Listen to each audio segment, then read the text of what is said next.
Fala, Gaúcho na Irlanda. Oi, gente, tudo bem? Bom, galera, já fechamos 506 inscritos. 509 agora. 509 inscritos. Então, como a gente falou no último vídeo, nós vamos estar respondendo as perguntas para vocês. Teve um pessoal que mandou algumas perguntas, mas a gente pegou perguntas de todos os vídeos, tá? Não só desse último que a gente fez, porque a gente procurou as perguntas mais, não interessantes, porque todas as perguntas são interessantes, mas que a gente achou que fosse mais importante responder nesse momento, tá? Mas continue mandando perguntas que nós, a partir de agora, como a gente já falou no último vídeo também, a gente vai estar respondendo para vocês aqui no canal. A gente vai fazer mais vídeos desses de perguntas e respostas. Então, vamos começar. Então, a primeira pergunta que a gente selecionou foi do Wagner Stefanello. Um abraço, Wagner. Obrigado. Ele comentou no último vídeo perguntando assim, porque a gente falou sobre as taxas, né? Quem não assistiu o último vídeo, assistam aqui, que é bem importante, tá? Sobre as taxas e como legalizar o trabalho aqui em função de órgãos e tudo mais. Então ele perguntou assim, quando a gente sai do emprego para voltar para o Brasil, no caso, não sair de um emprego para outro, tem algum formulário que precisamos preencher? Yes. Então sim, Wagner, tem.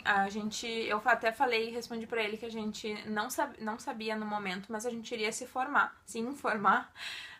Então foi o que a gente fez, a gente foi atrás e descobrimos que tem um formulário chamado P60, que a gente precisa preencher antes de voltar para o Brasil, né? Logo que a gente sai do nosso último emprego antes de ir para o Brasil. Então, quando a gente sai do último emprego, a gente precisa do P45, que a gente já falou no último vídeo, e do P60, tá? Então, são dois formulários que a gente precisa quando vai voltar de vez. Tá? Para pegar todas as taxas. Para pegar todas as taxas de volta. Mas é importante ficar atento, porque esse processo demora de 3 a 4 semanas. Então, digamos que a gente vai embora, sei lá, em agosto, a gente precisa começar esse processo pelo menos um mês antes para dar tempo de pegar todo o dinheiro de volta. Então, a próxima pergunta é da Amália Silveira. Obrigado por mandar as 5 perguntas. Muitas perguntas, mas vamos responder todas. Então, vamos lá. A primeira pergunta da Amália é... Aí chove bastante, né? Como vocês fazem pra secar as roupas? Bom, então... galera, aqui chove bastante mesmo. No inverno chove muito. E, não adianta... na nossa opinião, não adianta guarda-chuva, né, amor? Porque nós compramos... Coisa, não. É outra pergunta. Ah, tem a pergunta, né? Não atropela. Não, porque é falando da chuva, entendeu? Não, rebobina. Tá. Das roupas. Das roupas. Então, vamos falar. É que depende do período do ano, tá? No verão, sim, as roupas secam. A gente não tem secadora de roupa aqui em casa. A gente coloca no varal, deixa a janela aberta e secam, sim. Mas no inverno, nem com reza braba elas não secam. Então, assim, uma dica que a gente tem pra secar a roupa no inverno é ou secadora de roupa, mas como a gente não tem, a gente secava no aquecedor. Então, a segunda pergunta da Amália é um pouco relacionada também em relação à chuva e umidade, mas ela perguntou assim, e para andar na rua, a parte de cima dá para usar capa, mas e a calça, sapato? A pessoa tem que ficar toda molhada mesmo? Guarda-chuva deve ser evitado pelo vento ou às vezes dá para usar? Bom, galera, na nossa opinião, esqueçam guarda-chuva total mesmo, porque, Aqui é a terra da chuva e do vento. E do vento, então, o vento... independente do guarda-chuva, e nós compramos quando a gente chegou, a gente não sabia, a gente comprou um guarda-chuva bom, mas quebrou os dois guarda-chuvas, quebrou mesmo por causa do vento. E descartável. A dica que a gente dá pra vocês é comprem bastante calça, tem as capas também. Andem com um par de meia na mochila ou na bolsa pra chegar no lugar e trocar. Aqui vende muita roupa e sapato waterproof, que é a prova d'água, né? Então, tem a jaqueta à prova d'água, calça à prova d'água, sapato à prova d'água, tudo à prova d'água, ou se não, tenha paciência, porque tu vai andar molhado. Isso aí. A terceira pergunta da Amália. Você sendo do sul, ela botou entre parênteses, também sou, o frio que tanto falam pode ser comparado ao inverno daqui de algum modo? Eu acho que sim, particularmente eu acho que dá pra comparar, tá? Eu acho que a diferença daí do Brasil, mesmo do sul pra cá, é a umidade, tá? Aqui a gente, a maioria das casas e tudo tem sistema de aquecimento, tá? Então tu sente frio mais é na rua mesmo, pra te locomover pros lugares, porque qualquer lugar que tu entrar vai ter aquecimento. Mas é tranquilo pra dormir, bota um aquecedorzinho do lado, sei lá, a gente achou tranquilo, assim. Eu tive uma fase meio ruim que eu tava trabalhando na rua, no auge do inverno, então eu passava muito frio, mas fora isso é tranquilo, eu acho. A grande diferença, assim, que eu senti, que nós sentimos, é o vento, que o vento é muito forte realmente. Tipo, tu não conseguir usar um guarda-chuva, por exemplo, por causa do vento, sabe? Mas, tipo, em relação Ao ao frio. frio, eu trouxe minha jaqueta do Brasil, não precisei gastar com nada aqui. É que a gente já tinha bastante roupa de frio por ser do sul, então. Então, tipo, a única coisa mesmo, assim, de diferente é o diferente do Rio Grande do Sul, no caso, é o vento, do negativo ao positivo, que aqui as casas são tudo gesso. Então, tipo, as casas já são mais preparadas pro Pro frio. frio, E no Rio Grande do Sul já não, as casas são E alvenaria. o vento ele queima a pele, né? Então teve uma vez até que a gente saiu pra caminhar, pra fazer uma caminhada bem longe e tal. Era um passeio assim, e eu fiquei com o rosto queimado como se fosse de queimadura do sol, assim, muito vermelho, muito feio, assim, ressecado, mas era do vento. Então o vento aqui é bem forte. Mas o frio a gente acha tranquilo, a gente tava meio preparado já. Então, a próxima pergunta da Amália, eu vou tentar dar uma resumida porque ficou meio longa, mas basicamente ela tá perguntando sobre a sublocação, porque aqui existe muito a sublocação de apartamentos, assim, a pessoa, ela aluga o apartamento no nome dela, e se o apartamento tem 2 quartos, ela vai e aluga para mais um monte de pessoas dividirem os quartos. Ela perguntou como fazer para saber o valor real do aluguel, porque tem sim muita gente que subloca por um valor mais alto e acaba lucrando em cima dos outros, tá? Então, assim, o único jeito de saber o valor real é olhando o contrato, tá?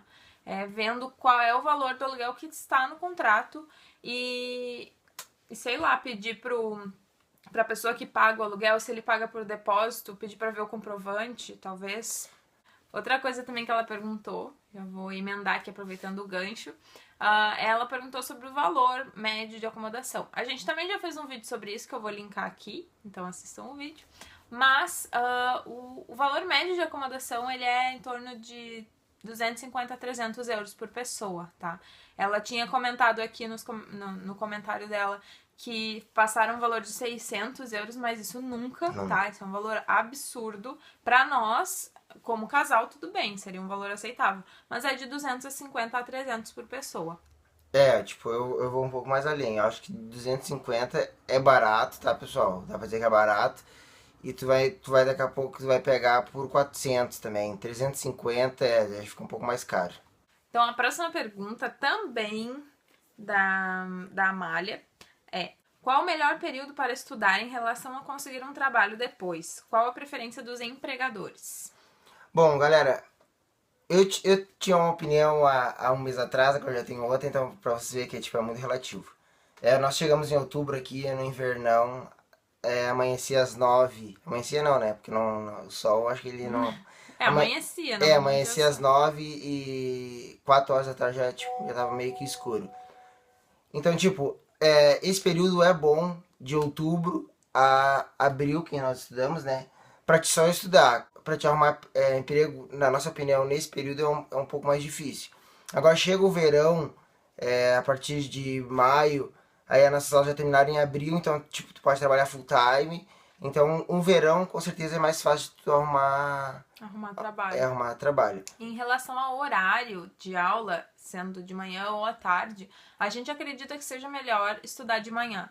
Porque a maioria dos empregos, ou tu começa à tarde, ou tu começa à noite. Dificilmente tu vai arrumar um emprego que tu trabalhe de manhã. Salvo exceções em alguns hotéis. Mas é muito mais difícil. Geralmente a gente consegue em restaurante, pub, e isso começa a funcionar do meio-dia em diante. Então, a gente estudou à tarde, mas hoje, se eu pudesse escolher, eu teria estudado de manhã, porque eu acho que facilita bastante.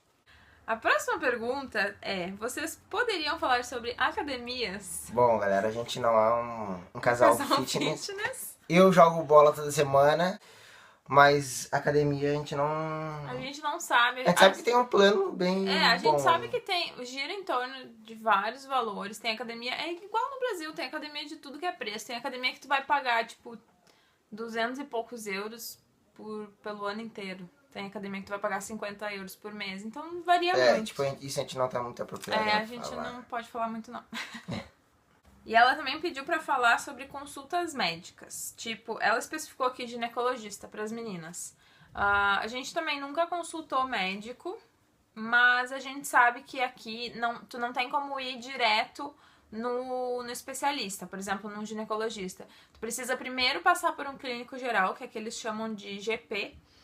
Primeiro tu passa pelo clínico geral e ele vai te encaminhar para o especialista. Então nisso tu vai gastar no mínimo 50 euros só para ir no GP, para depois consultar. Então agora a próxima pergunta é do Personal Chef Vídeos.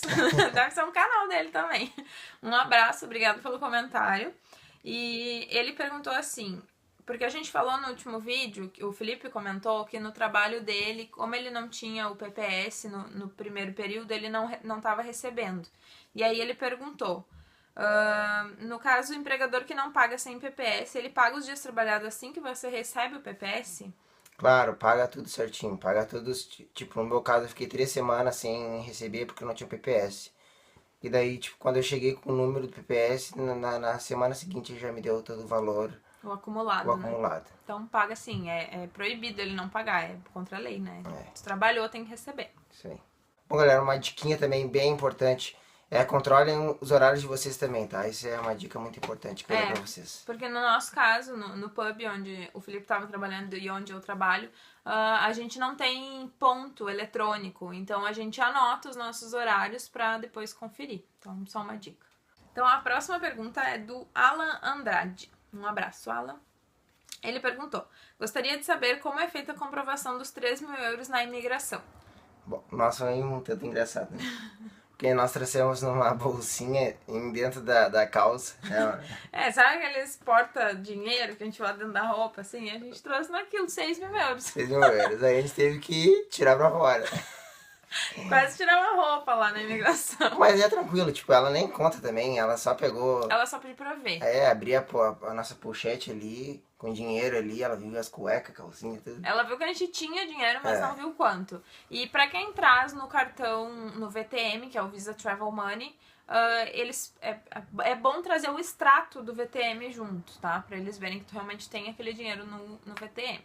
Então tá, galera, foi essas aí as perguntas. Dúvidas, comentários positivos, negativos. Críticas construtivas. Críticas. Continue nos mandando perguntas que nós vamos estar respondendo pra vocês aqui todas, perguntas. A gente queria agradecer muito o pessoal que mandou as perguntas. Muito obrigado. Se a tua pergunta ainda não apareceu aqui, com certeza vai aparecer nos próximos. E a gente responde praticamente todo mundo que escreve pra gente lá no YouTube. Aqui no YouTube.